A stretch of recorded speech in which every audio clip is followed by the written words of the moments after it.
Eu sou pintor de formação e de coração.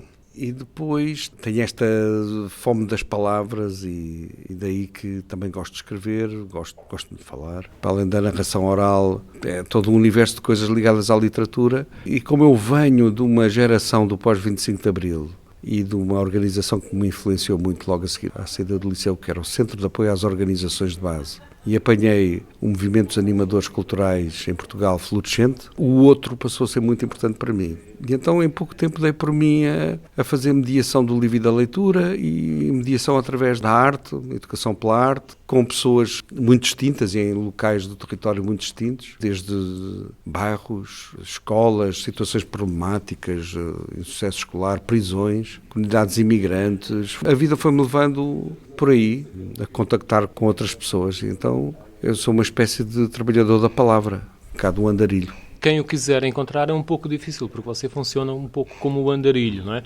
Embora um andarilho que tem alguns lugares de referência, tipo bibliotecas escolares, por exemplo. É claro que o Andarilho de vez em quando para pintar e para ilustrar e para escrever, então tem o seu buraco secreto e não é difícil falar comigo quando eu estou fechado no ateliê. Mas quem me quiser encontrar, encontra-me em bibliotecas escolares, em bibliotecas públicas, em museus, mas encontra-me aqui e acolá, que embora tenha uma relação, por exemplo, com uma certa fidelidade com o Museu Gulbenkian, com a rede de bibliotecas escolares, com a portuguesa, também agora com uma relação com a rede de bibliotecas escolares da Galiza. Enfim, eu tenho lugares que percorro várias vezes. Dentro dessa diversidade de funções e com a palavra no centro, nos casos anda a contaminar pessoas para a palavra e noutros casos anda a encantar as pessoas com a palavra, o que no fundo, quer num caso, quer noutro, julgo que a história também seja a mesma, que é encantamento. No caso do narrador, pega na palavra, entrega a palavra ao outro, é para o outro. E no caso dos jovens, na questão da capacitação e formação de mediadores culturais jovens nas escolas, eu estou a fazer com eles, estou a propor o mediador a partir da realidade que eles são. Na comunicação com o outro, a primeira ferramenta somos nós, é o nosso corpo. E a nossa identidade é que vai ditar a nossa forma de comunicar uma história com o outro, de ler, mas para isso temos que nos conhecer, não é? E aí é trabalhar com o outro. O trabalhar para o outro é um pouco situações como a peça de teatro, aí estamos a fazer a peça para uma audiência, ou um espetáculo de narração oral. Em todas essas circunstâncias parece-me que há uma situação que é o encantamento. Ser encantado ou encantar.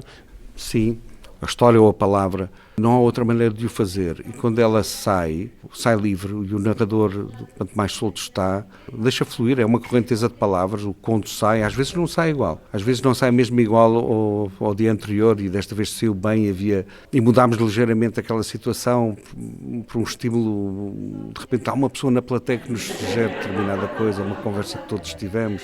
Ou um contador que está ao meu lado conta uma história e eu, a propósito daquela, conto esta, mas já conto de uma maneira diferente, ou introduzo uma cançãozinha, uma modinha. E então há uma liberdade, mas também há um encantamento de quem conta, porque sinceramente nós gostamos muito daquilo que fazemos. E quem está na audiência acaba também por sentir criar essa empatia e criar a escuta, que a escuta é o mais importante. Nota isso de uma forma, do ponto de vista humano, exatamente da mesma forma, numa criança, numa escola, numa prisão? A escuta nas crianças é menor, pelas suas próprias características. Numa prisão, a escuta é imensa. Há uma dilatação do tempo e aí é diferente. Nós também vamos criando escuta. A escuta tem-se vindo a perder na sociedade contemporânea, uma certa literacia auditiva que se perde, não só na escuta da música, como na escuta das palavras, dos enredos. A escuta perdeu para a visão.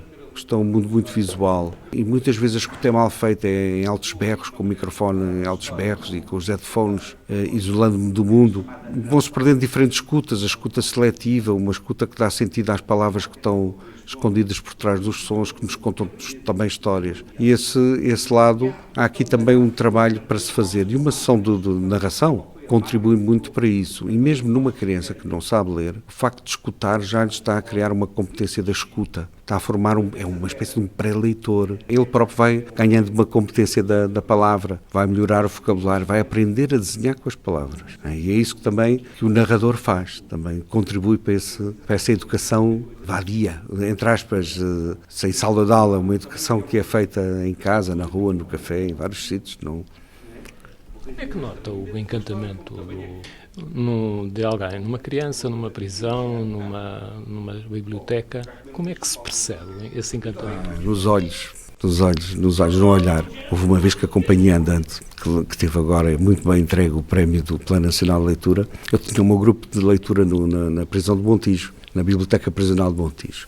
Uns homens, alguns tatuados até cá acima, e ia trabalhar em musculação e para ali fora, e estava há pouco tempo a trabalhar com eles a leituras. Aparece esta itinerância da Companhia Andante, a palavra cativa, e eu de repente olho para a primeira fila, e aqueles homens choravam todos, e eu disse assim, o que é que o teatro é capaz de fazer e o poder da palavra? Mas eu ouvi uma maneira de começar as histórias em Cabo Verde que eu gosto muito, numa terra chamada Labada Xuxo, a levada do diabo. Bom, a terra ficou com este nome porque foi o sítio onde um camponês enganou o diabo, e o diabo de tão danado ficou que na parede de rocha a sua marca deixou. E sabem vocês qual foi a marca que ficou na parede de rocha vulcânica? Pegadas de bode, de chibo. Pois nessa terra, que é perto de Ribeirão Boi, município de Santa Cruz, eles terminam as histórias assim: coisa que acusa, que fica acusa nesse mundo. Coisa que é coisa, que fica coisa neste mundo. Está tudo muito baralhado, não está? Então vamos lá ver, o tamanho é que é uma formiga. Um cusa pequenote. Não é? Uma coisinha deste tamanho. E dentro de uma história, como tamanho é que fica? Fica uma coisa neste mundo, fica uma coisa grande.